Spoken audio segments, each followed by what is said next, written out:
Our next speaker, Dr. Daniel de Carvalho, has redefined how we think about epigenetics.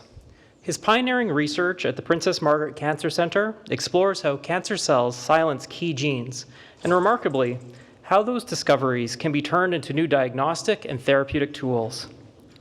Please join me in welcoming Dr. Daniel de Carvalho, speaking on fundamental and translational aspects of cancer epigenetics, from regulating retroelements to liquid biopsy applications.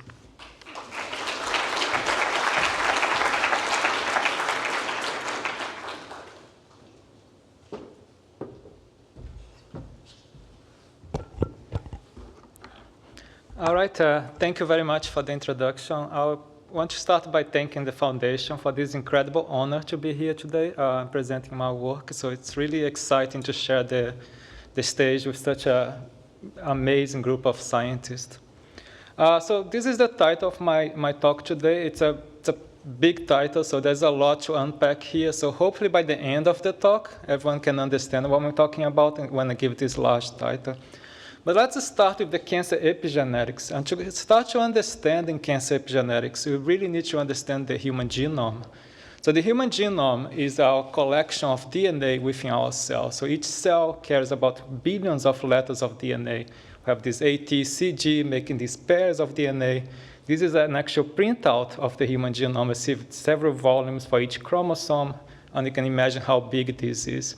The human genome contains information that allows us to build every single features in our body, every single tissue, every single cell, every single function of each cell are encoded in the human genome.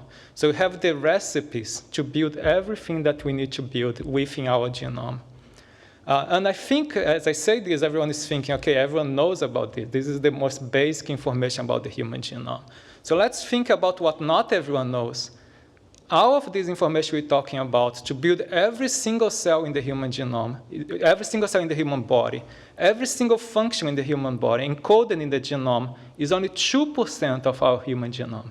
98% do not encode genes. They are not making these recipes to make cells. Within these, what we call non-coding regions of the genome, some people call the dark genome as a little joke around the dark matters, things that we don't fully understand. A lot of those are actually regulatory elements. So they're actually parting of the coding by actually regulating gene expression, so promoters, enhancers, and so on. But we have this half of our genome, which is called transposable elements. So these are relics during evolution, so such as when a retrovirus infects our cells.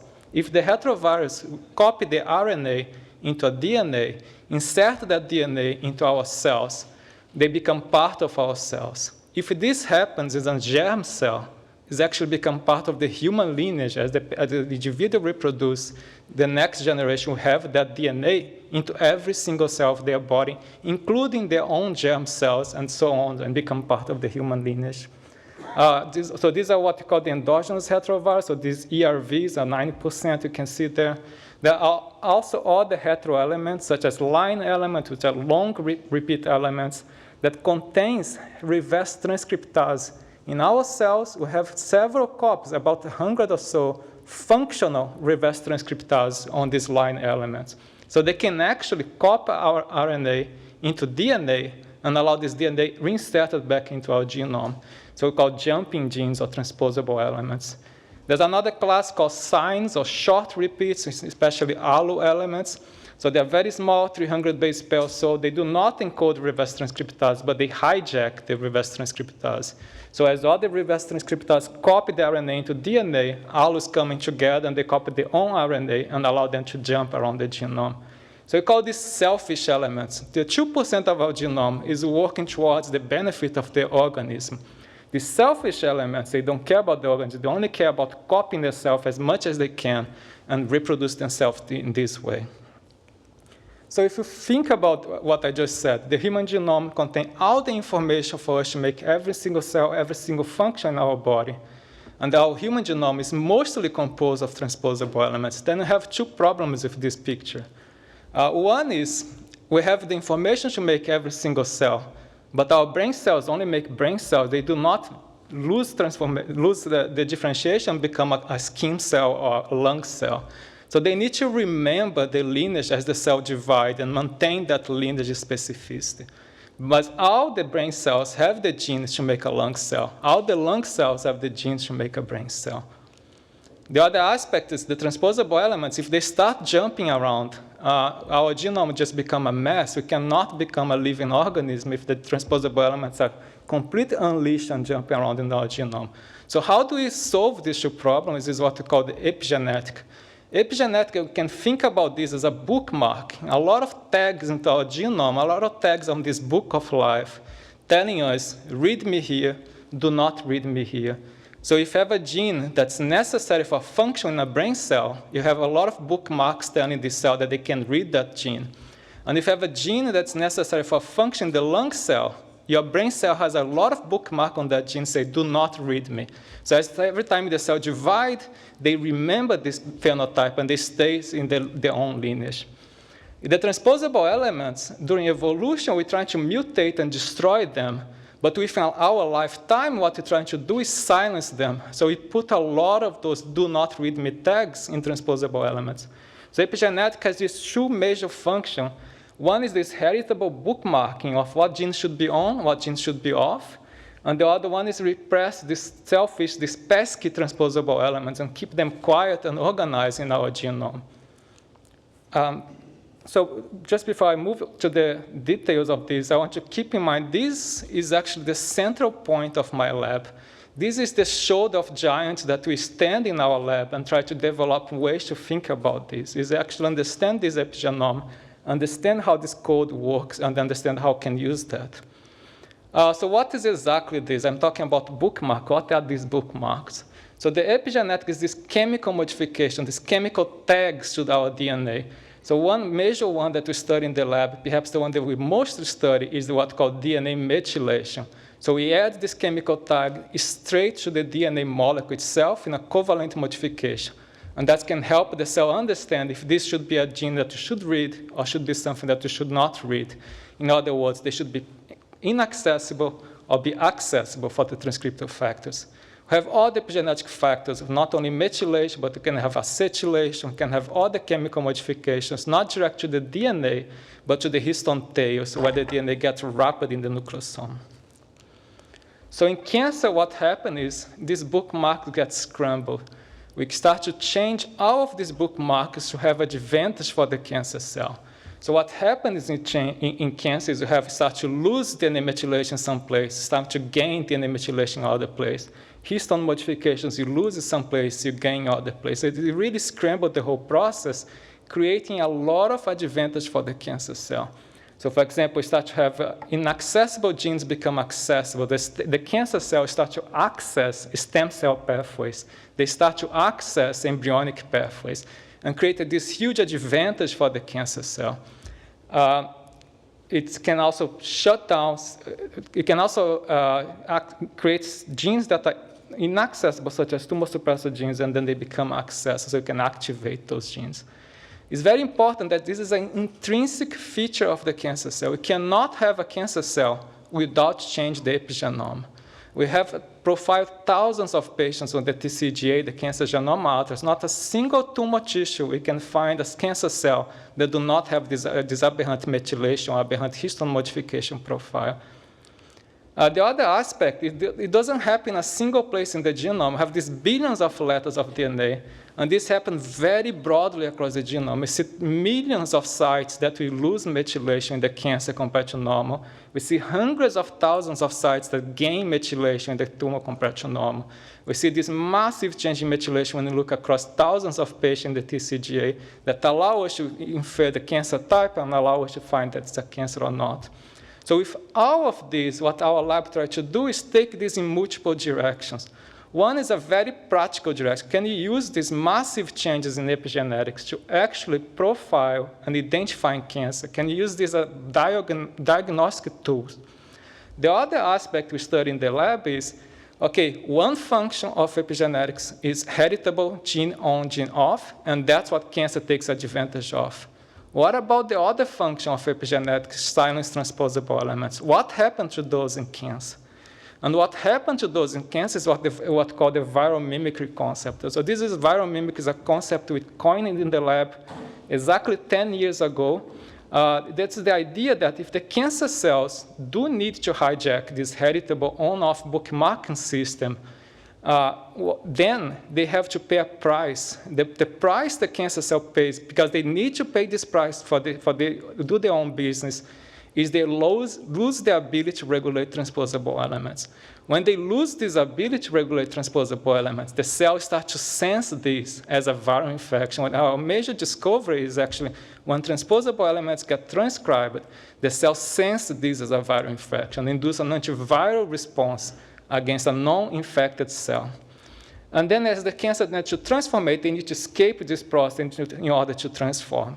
So if they sense this as a virus infection, then viral mimicry, we discover, can act as an alarm for disruption in the epigenome.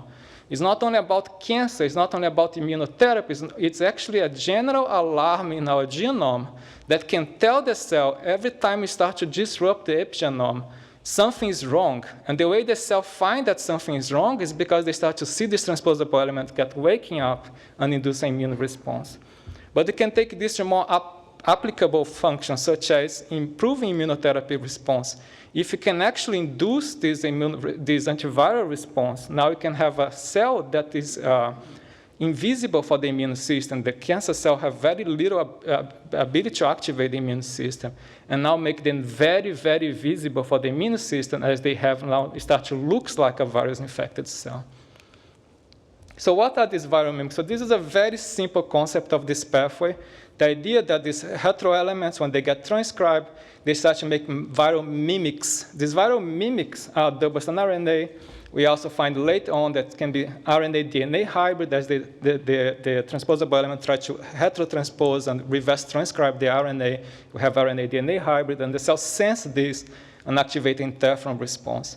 Once the cell senses this and activates this interferon response that acts in the microenvironment, so it starts to recruit immune cells, it starts to activate a more broad response. All of this initially discovered was triggered by loss of DNA methylation. So DNA methylation is that bookmark that triggered the whole process. Later on, we find that this is much, much broader than that. There's not only DNA methylation that can trigger this, but changing histone methylation, changes in histone acetylation, mutation in chromatin remodelers, the genes that get the nucleosome and move around and open the DNA for the cell to read that piece of DNA.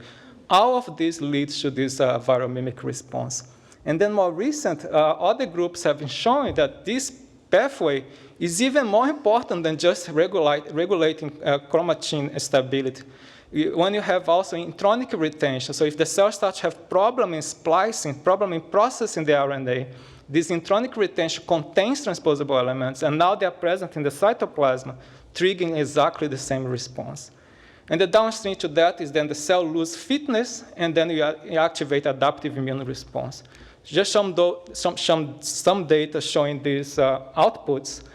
In the top here is when you induce DNA demethylation. The bottom is when you induce histone methylation. So for example, if you remove DNA methylation for drugs, we can induce this loss of cancer cell fitness. If you remove the ability of the cancer cell to sense double-stranded RNA, to sense virus infection, you can completely rescue this phenotype. This is a paradigm change in how we think about epigenetics, not in activating tumor suppressor genes, but actually in activating antiviral response. Similar to the histone methylation, if you remove LSD1, we start to put a lot of readme tags into the DNA. They start to read the transposable elements and have the same effect.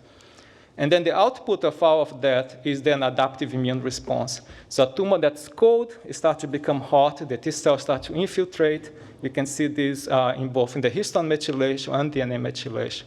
So 10 years ago, when he published this, got a lot of attention. So in the next year, the New England Journal of Medicine published this editorial on its clinical impact of basic research, making the case that indeed, if you can use viral mimicry, we can increase visibility to the immune system of the cancer cell and perhaps improve immunotherapy response. That's the general idea I just talked about. If we remove DNA methylation, remove the tags, transposable elements wake up, the cell sense using MD5 pathway, This activates the interferon response. This interferon response talks to the microenvironment. Then the microenvironment activates the immune system. So the cancer cell becomes visible, increase antigen presentation, antigen processing. T cells infiltrate to the tumor, and then they can start to kill the cancer cell. This opened up a lot of clinical trials worldwide. Everyone's trying to find ways to combine this epigenetic therapy with immunotherapy. We have one here in Toronto. The challenge with all those trials is the DNA demethylating drugs that we have today, the current generation, that's extremely weak. So it's very difficult for us to remove enough of those tags to activate enough of those transposable elements and induce the response. But in some cases, we can. And just last week, we have a trial that read out that showed amazing response in a specific cancer type. So in lymphoma patients, where I can actually remove those tags with the available drugs today. All the patients have failed immunotherapy. Once you combine these and induce the viral mimicry, you see the CD8 T cell infiltration. Now half of the patient has complete remission. 66% have objective response. So it's really transforming how this patient that initially could not respond to immunotherapy now are able to respond. And the mechanism is exactly the mechanism we described 10 years ago. But then as these trials are ongoing, in the lab, and we're helping some of those trials, but in the lab, we're trying to understand better the details of how this happens. So I try to go into detailed mechanism of how these transposable elements induce viral mimicry. If you think about half of the genome is transposable element, 40% are heteroelements. If all of those can induce an antiviral response, nobody here will be alive. Everyone will have autoimmune disease. So something happens that some of those get activated, but not all of those. And we never, for 5 years, we were not able to identify everything we tried. We failed to identify those elements that activate. And then in this paper in 2020, we were able to finally identify those. What we did is we used MD5, which is the sensor for double-stranded RNA. MD5, when they sense, they bind to each other and make like this complex with the double-stranded RNA right in the middle of the complex. What that allows us is if you use this as a protection assay and we destroy every other RNA with RNases, only we can find the agonist of MD5 that we have been looking for a long time. We always think was endogenous heterovirus, but what we find is actually the sign elements or allo elements. So if you look at the first donut, you see that total cytoplasmic RNA is mostly non-repeats, as you would expect. But then if you use the protection assay and look for the agonists of this viral mimicry pathway, we see the majority of those are signs or allo elements. But this is at the baseline level. If you then induce those by removing the epigenetic tags, by removing the DNA methylation, almost everything are those allo elements. And not only every single allo element. What we actually found here is there are usually two elements close to each other, and when they insert into the genome, they insert an invert conformation. So what that causes, when transcription goes through, the RNA molecule are able to fold in itself and making this signal that the cells can recognize, make these viral mimics that the cell recognize and activate the immune response. So now that we know which one they are, we can start to study this even in a broader concept, not only in normal cell, not only in cancer cell, but across the species. And that's what we just published last month at this paper on cell genomics, showing that if you think about evolution, what happened is if you focus on the small plot first, this is high CpG regions of the genome, so these are not the ones activated this double-stranded RNA sensing. As you go millions of years back in time, as you go from left to right, or 15 million years back in time from different species, we see this no distribution. They become more and more dissimilar to each other. They decrease the signal, as you expect.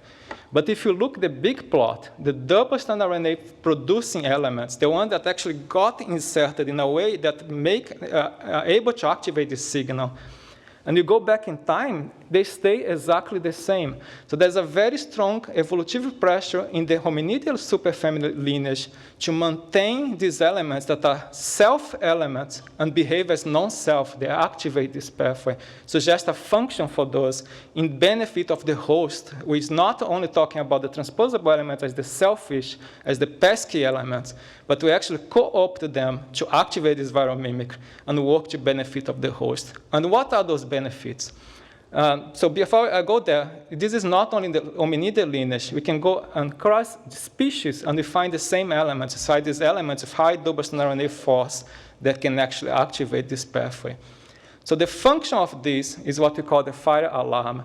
So we have them spread across the genome to sense when something is wrong, to sense when you lost heterochromatin, to sense when you lost ability to splicing out introns. They act as an alarm across the genome, and every time they get activated, these cells get eliminated by this antiviral response. And this is how this fire alarm works. In every single room you go, you always see that little fire alarms. That's exactly what you see across the genome. All these red ones are elements that are able to find to be able to form this double-stranded RNA. And you spread them across the genome, and you maintain those. We do not destroy, we do not lose the ability of them to create these activation pathways. And again, as I mentioned, not only for chromatin, but also for RNA. So this is the final piece of evidence I want to show about this viral mimicry story. Is actually, this is not only important for therapeutic implication, it's not only important for species evolution, but also for cancer evolution. This is some slides that I'm showing of a pre-malignant lesion in ovarian cancer. This is a stick lesion before the ovarian cancer become a cancer, so what we call stage 0 or pre-malignancy, in a point that is very easy to treat. What you find is the first mutation you see is p53, the most common mutation in cancer. And the first event we see is a reactivation of retroelements. So this is a very early stage of cancer transformation. We have this alarm going on. A lot of the cells get eliminated, but some of those survive. The ones that survive, because they have this chronic stimulation, very similar to a chronic virus infection instead of an acute virus infection, what they cause is they shut down the whole immune system. So as the cancer evolves from pre-malignancy to malignancy, if you cause this viral mimic tolerance, then you have a very cold tumor and very immunosuppressive tumor. This opens opportunities for us not only to think about therapy, but to think about interception, to think about early intervention in this cancer process. Can you stop the cancer on its tracks before it becomes a cancer? And indeed, we have some evidence for that. So this is the general model of this. The normal fallopian tube, as they become this pre-malignant lesion, we activate this fire alarm, most of the cells die. Some of them get chronic exposure and they're able to survive. All of this process can be caused by double-stranded RNA, can be caused by RNA-DNA hybrid from the transposable elements, as I just mentioned. They will cause immune suppression. If you shut down this process during the process of malignant transformation, if you use, for example, an HIV drug that blocks this RNA-DNA hybrid, blocks reverse transcriptase, we can actually prevent cancer in many models. So this is a model of p53 mutant, germline mutation. Every single of these mice, they develop cancer very fast with very high penetrance. If you treat the mice with HIV inhibitors, so reverse transcriptase inhibitor, the blue line here, you delay the cancer incidence. And if you look at the bottom, the tail of this figure, it's showing that some mice, they have a normal lifespan. They do not develop cancer, even though every single cell in that mice is a p53 mutant. So that is really an opportunity for cancer interception. It's a very exciting data that I think a new direction that will go in the future. Okay, all of this is talking about the viral mimics, the fact that if you change the epigenome, you pay a price activating transposable elements. But let's forget a little bit about the biology and think about the fact that you have to change the epigenome. A cancer cell cannot be a cancer cell without a very disrupted epigenome, without methylation changing everywhere, without histone modification change everywhere. It's an intrinsic fact. The other aspect is it's broadly distributed across the genome. So it's not talking about one hotspot mutation, like one KRAS mutation, one single place in the genome, one BRAF mutation. We're talking about thousands, if not millions of places that have this mark. So if you can use this as a diagnostic tool, as a biomarker, they are extremely important. We have a broad distribution, which can give us very high sensitivity, and is intrinsically associated to cancer. It's not a surrogate mark of cancer. PSA is a surrogate mark. It's a protein mark associated to prostate tissue. If you find that in the blood, it can be prostate cancer, can be prostate tissue. With this methylation, we're talking about intrinsic aspect of the transformation that can have very high sensitivity.